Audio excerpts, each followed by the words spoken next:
So, Vlad, polls show that Kamala Harris has a slight lead in national polls, but Trump is also gaining in those same polls as well as in a lot of the state polls. Who should be considered the favorite in the U.S. presidential race with 3 weeks left to go?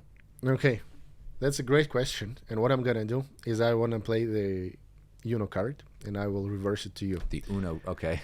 Uno card, Okay. yes. Yes. So you just played the reverse card to get me to answer the question I just asked you. Exactly. But Okay. I would like to add a couple of things over here. So the first one being from the country where elections are more or less predictable. Okay. Probably safe to say. I don't understand how the things can change within 1 week, or like how can they change every week with all these like minor things that happens in the U.S. election race. I don't understand how the minor things can actually influence people mind and people opinion about their candidates. And another point is I actually don't believe in all these polls, because the way I understand they're done, like they ask the population of people, they sample, and then they extrapolate this.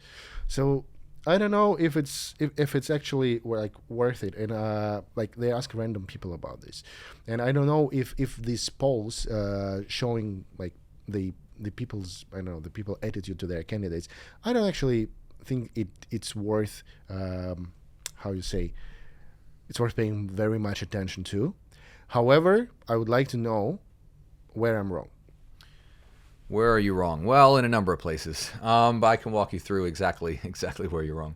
One thing you did say that I do agree with: the polls are not to be taken sort of as as gospel, so to speak, or as sort of the law or anything like that. They're, again, sometimes very inaccurate, and I'll walk you through some of the recent examples. They can't always be relied on, so there's a lot of issues with the polls. But there's a number of areas where you're just you're wrong in terms of some of the analysis. But to answer that question, since you put it back to me, is who should be considered the favorite in the presidential election? And it's interesting because a number of folks are sort of coming out on all sides of that question. So, for example, I'm going to read some of the folks who are saying Harris is likely to win. There's a famous historian in the U.S. His name is Alan Lichtman, who's correctly predicted 9 out of the last 10 elections. So he's got his own methodology, not relying on the polls, to your point. Okay. And he's been accurate 9 of the last 10 times, including Trump in 2016 when really nobody thought he was going to win. So he's suggesting that Kamala Harris is the clear favorite, using his 13 keys. He's got keys to the election that have nothing to do with the polls, things like foreign policy, the economy, sort of macro questions or macro factors, exactly. Okay. So that's sort of one famous example. Nate Silver, who's widely considered to be one of the best poll analysts in the U.S., also has Harris as a slight favorite with a 52% chance of winning. But then you've got other metrics. Betting odds right now have Trump at 54%. And then it's going to be, for whatever it's worth, my analysis as to sort of how I'm seeing the race. And again, I sort of mentioned it last week. I've been following U.S. politics really since I was a kid. So some people like to watch Nickelodeon. I like to watch CNN and follow the polls as much as I could. So I think Trump is the favorite. If you look at the polls, I actually do believe in the polls. I think they serve some level of value. There's a huge change in the polls in this 2024 election versus the previous 2 Trump elections in 2020 and 2016. So just take you high level. Harris right now is sitting in the lead nationally at 1.7% above Trump, national polls. So if we compare that to the 2020 election, Biden on the eve of the election was at a 7-point lead in the polls nationally. Hillary was at a 3.3% lead. So Trump is clearly more competitive versus those last 2 elections. He won one of them, he lost one of them. But again, national polls actually don't mean nothing. The national election doesn't actually mean anything. So I don't know if you're familiar with this, but U.S. elections aren't decided by a national vote. Yeah. It's state-by-state votes. Yeah. So the way to think of U.S. elections is not one national election, but 50 individual state elections. Yeah. So when you win not even the majority, when you win the most votes in a state, you get all the votes, the points, so to speak, from that state. So each state has a number of votes or points, however you want to sort of think about it, Yeah. based on population factors and other things like that. So really what we need to be looking at is the state polls. So there's 6 critical swing states right now in the U.S., and the person who wins the majority of those swing states will win the election. Okay. And that's pretty much all the election boils down to. 6 individual states, And that's it. So all the 300 and however many million people we have now, 340, 350 million, it all comes down to really these just 6 states. So with that being said, if you look at the polls, Trump is now in the lead, according to the average in the polls, in 5 of those 6 states. That's noteworthy because on average, he's outperformed the polls in each of the last 2 elections. So for example, when he ran against Hillary Clinton, the polls in those individual states suggested one thing on the eve of the election. So you had polls, for example, that had Hillary Clinton leading by 6.5 points in Wisconsin, and Trump ended up winning the state. You had polls, for example, that had Hillary Clinton in the lead in Michigan by 3.6 points. Trump won Michigan as well. So you've had these huge shifts in Trump's favor in the polls in these individual states. And now, with that being said, Trump is already leading in 5 of these 6 swing states. So if you ask me, having looked at the polls and looked at what's happened for the past couple of elections, I don't see how Trump leading in 5 of these 6 states, and he only has to win 4 of them to be the president, and seeing that in the past 2 national elections, the polls have undersampled Trump's support. So for me, if I'm looking at this, I think, okay, I think actually Trump is in the lead. I think he's got the likeliest chance to win.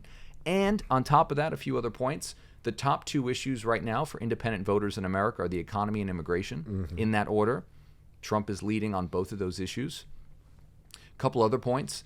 African American support in the U.S. for Donald Trump is at 15 percentage points. That doesn't sound high, but it was 7 in 2016. It was 9 in 2020. He's growing his support massively with minority groups, the traditional supporters of the Democratic Party. The Latino vote, the Hispanic vote in the U.S. In 2016, Trump won 28%. He won 36% in 2020. He's now polling at 37%. So he's growing his support with minority groups, again, traditional Democratic voters. That is surprising. And most people wouldn't think that. Most people are shocked when they would see, and interestingly, in 2020, so Trump lost that election, he got more support with every ethnic group in the country except white people. So he gained support. Again, people call him racist, people say this, people say that. He's not considered to be necessarily on the surface a candidate of minorities, right? He's against immigration, right? Like he wants to restrict it, and still he's supported by the major immigrant group. Well, but at least increasingly so. So again, the Democrats still have a majority of that group, but increasingly, right? So when I'm looking at all of this in totality, a huge growth in support with the African American community, with the Latino community, out polling himself in the last 2 elections, including one that he won, which was in 2016. I think Trump's the favorite. I think again, unless we get that October surprise we talked about last week, right? I think things look pretty good for Trump. Interesting. However, I think you said, correct me if I heard it wrong, but I think you said he was leading in the polls in all the previous elections, and still he won one and he lost one. No, he was behind in all the polls. So he was behind. So again, for example, let's take Biden. So Wisconsin, again, not that important. It's one of these 6 swing states. The polls had him down on the eve of the election by 6.7 points against Biden. He only lost by 0.7. Hillary was leading by 6.5%. He won that. So the polls were so far off in favor of the Democrats. That's my point. Polls are so off. Yeah, it's very hard to pay attention to them, because this is the only numeric value that we can look at. That's why I think we stick to this. But unfortunately or fortunately, they are not that predictive. They're not great indicators. True, and I agree with that. So I'm not trying to look at the polls necessarily. Okay. Where they stand. So again, Trump is up 0.1 in Pennsylvania, 0.9 in Michigan. I actually don't care about that. That's all within the margin of error, right? Polls are building in that they could be wrong by 3 or 4 points. What matters to me is that the change. So the change from 2016 to 2020 to 2024, all of it is more in Trump's direction now. So I think that's noteworthy because he won one of those elections and lost one, but he's doing better in the same polls than he did in both of those elections. That's my only point. And that's why, and again, even the polls need to be taken with a grain of salt, as you said. You're saying they're useless. I'm saying they have some use. But Yeah, it's better. Okay, some use. Some use, that's all. Some people think there's no use, right? I mean, I told you the professor, the historian, says completely useless. I think there is some value, but if you take that with the two most important issues for independent voters, the economy and immigration, which Trump both leads on, and the big support he's getting, or at least expanded support with a lot of minority groups.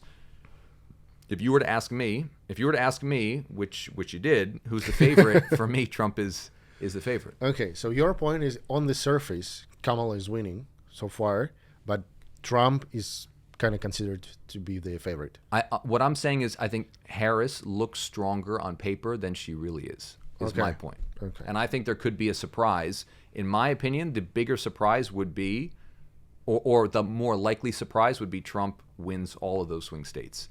And to me, I think there's a greater chance he wins big than Kamala wins big. I think everything is skewed more towards Trump, if that makes sense. Okay, let's Again, see. based on the polls being wrong the past 2 years, not in favor of Trump, but in favor of the other direction, and all these other reasons, I think Trump is the favorite. Okay, let's see. You don't have a strong view on that, yeah? I don't have a strong view on that. Like for me, it's just like watching a show. Okay.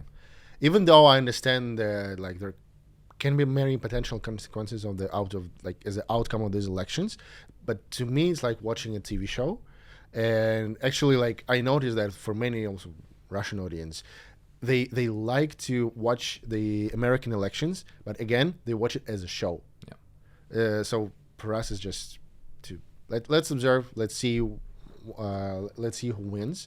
And my also personal opinion is, even though the consequences considered to be like massive, I don't think there will be any massive shift in American politics, like irrespective of who out of these candidates win.